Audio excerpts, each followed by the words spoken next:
Well,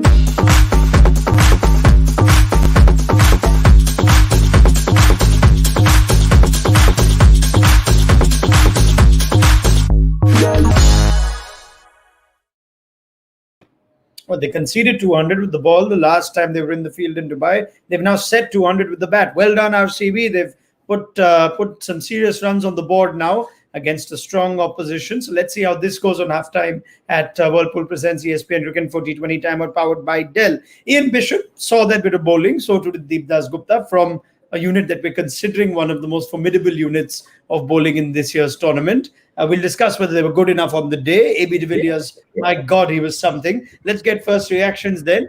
Bish, thoughts on that? Outstanding. And the way that AB finished the innings, a good start from the openers, and then the acceleration from de Villiers and friends down the back end. I didn't think that Mumbai in any way bowled as well as they should have or could have. I'm trying to check how many Yorkers got in there at the death.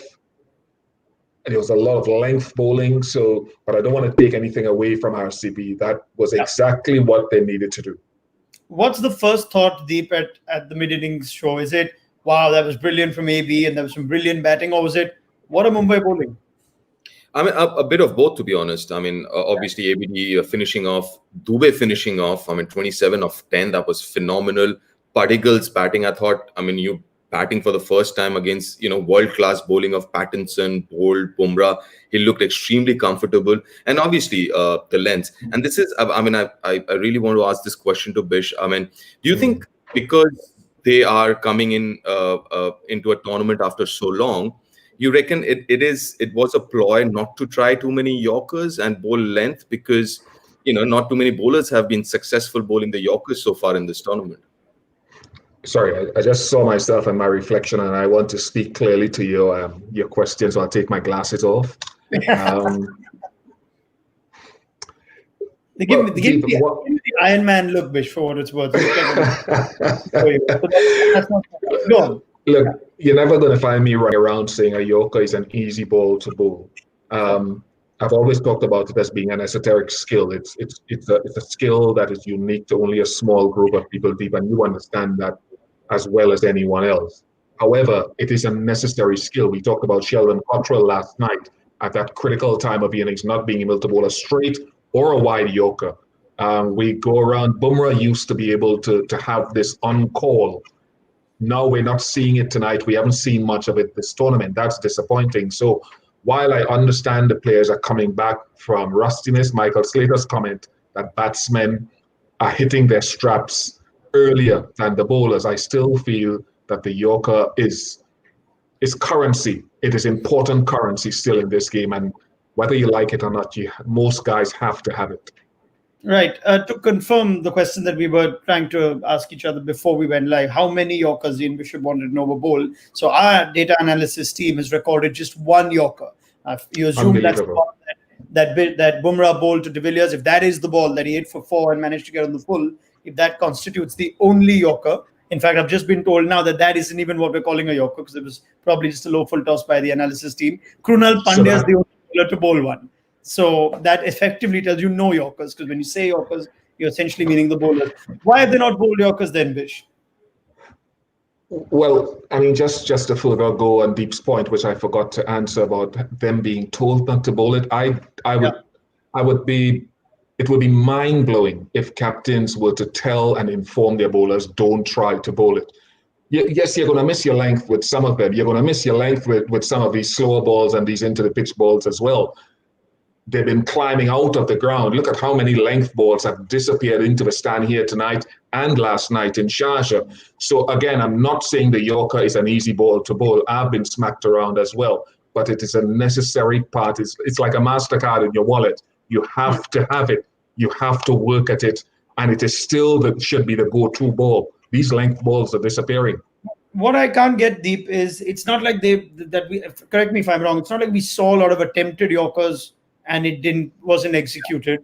What we're seeing is perhaps a plan to just bang it in or bowl at a certain length. It's their first game in Dubai. They played both previous games in Abu Dhabi. Have they in some ways misread what needs to be a bowl today? In fact, one of the things that I've written down is I think RCB's read the pitch better than MI. Even if you're looking at the bowling changes that RCB's made in the playing 11, and I'm looking at those numbers from the slow bowlers, and obviously, I mean, the slow bowlers, the ball was sticking onto the pitch a little more than the faster bowlers.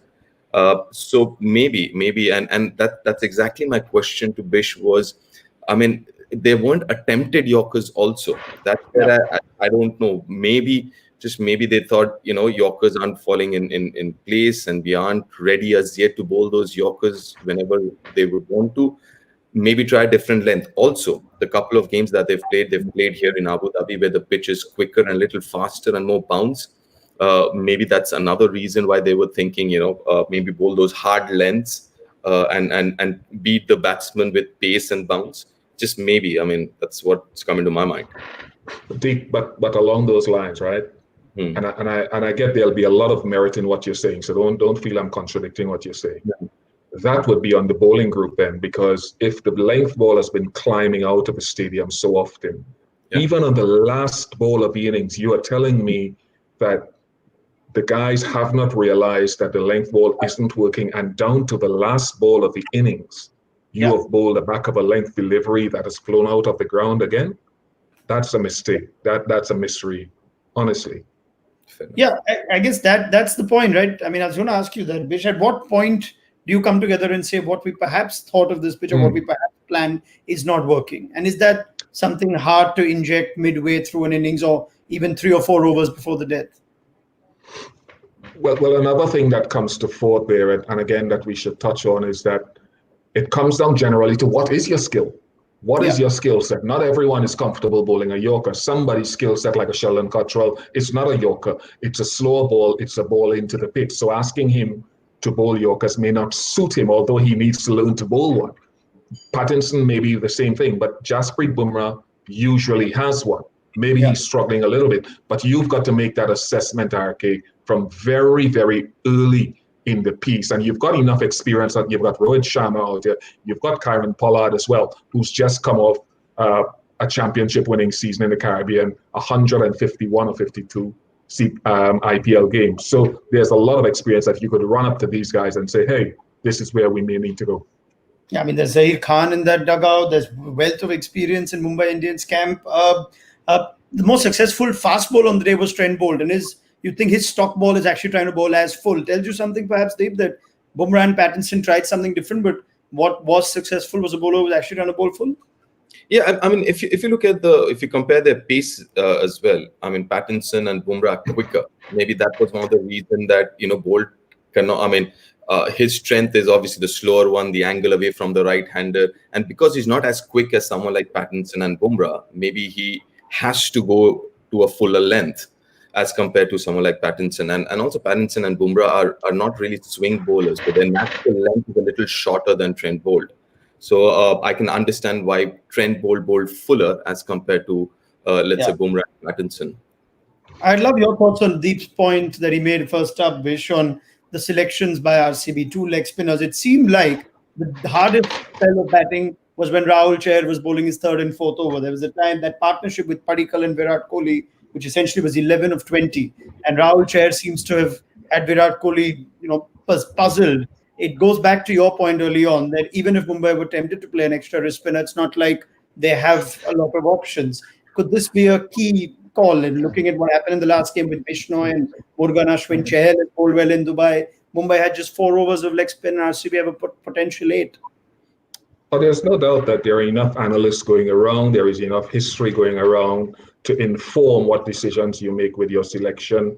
The leg spin, I remember against Rajasthan Royals last year as well, which stuck in my mind, how they played a couple of leg spinners against RCB as well and how it worked out. I think there was one time when Lamishani and Amit Mishra for Delhi played against them as well. So, but if you don't have the resources, there's not much you can do, which is a thing to be said. The other one thing I want to say, Deep, and we're not privy to which side of the ground is the short side as you switch from over to over.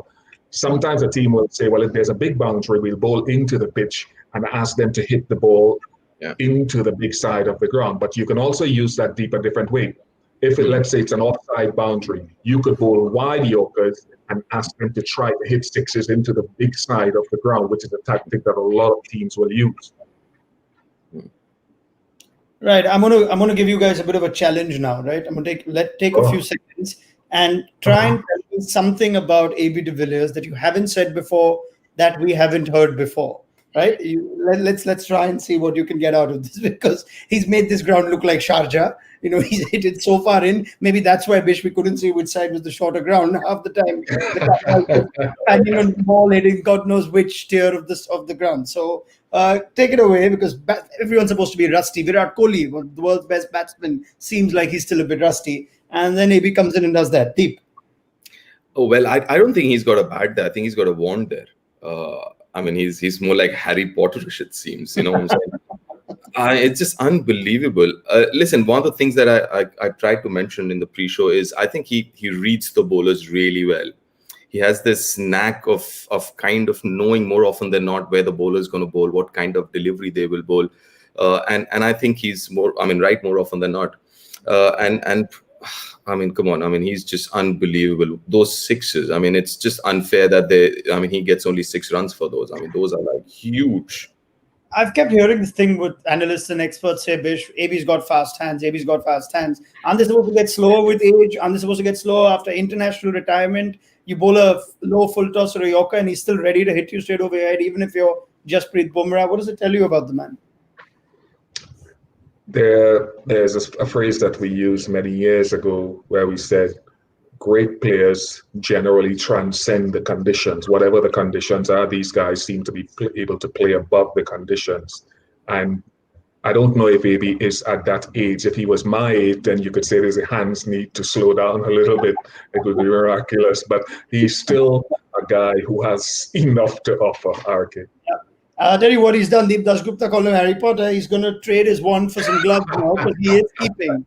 He is indeed keeping. So there's another task that's been gone. It's after a long time that AB de Villiers has been enforced the gloves. We know he let that off for South Africa, and it was something he preferred not doing. He's such a good fielder, Deep, but he's going to take the gloves. Just thoughts on that. Yeah, I mean, what I also think, it's not a bad ploy at all, because that also gives Virat another bowling option. Gurkirat might not end up bowling at all, but at least as an option, if the ball is actually sticking and the slow bowlers are more successful on the surface, then at least he has another bowling option in Gurkirat.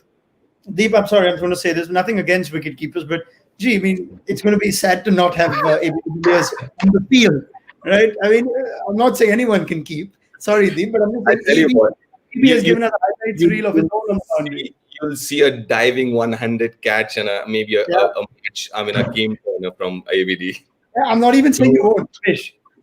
Don't be sledging the wicket keepers who are always out. Look at Nicholas Puran last night and what he almost pulled off outside there. There's some excellent. I don't think Deep falls into this category, but a wicket keeper without the gloves, there are some excellent ones. Not Deep. That's exactly my point, Fish. Don't give them the gloves. Yeah, right. Let's get predictions. You said yesterday at 220 odd, Bish, in Sharjah, knowing everything you knew about the ground, you're not sure if that's enough. With the Mumbai Indians, do you have a similar sort of opinion at halftime? You're not sure if 201, even if it's a good score, is enough? I love RCB. I picked them as one of my 4 teams to qualify, and I'm not going to go around boasting about that. But I am filled with trepidation about their bowling. So please don't ask me to answer that. Let me just see how this plays out. All right, fair enough. Chasing at Dubai has not been easy, Deep. A lot less has been defended successfully this season, including that tie game that we did see. So they've got their work cut out, Mumbai? They have, and 200 in itself, 200 plus, is not easy to chase down. But I just have a feeling that this surface would help the slow bowlers a little more, making life tougher for MI batsmen. All right, this should be great fun to just dissect at the end of the game to see how the 8 overs of leg spin go. Many thanks to Deep Dasgupta and Ian Bishop. Let's see how Mumbai go in this. Should be a cracking game, even if whichever team takes this at the end of it. So do join us for post-match reaction and thoughts on Whirlpool Presents ESPN Cricket Info T20 Timer, powered by Dell.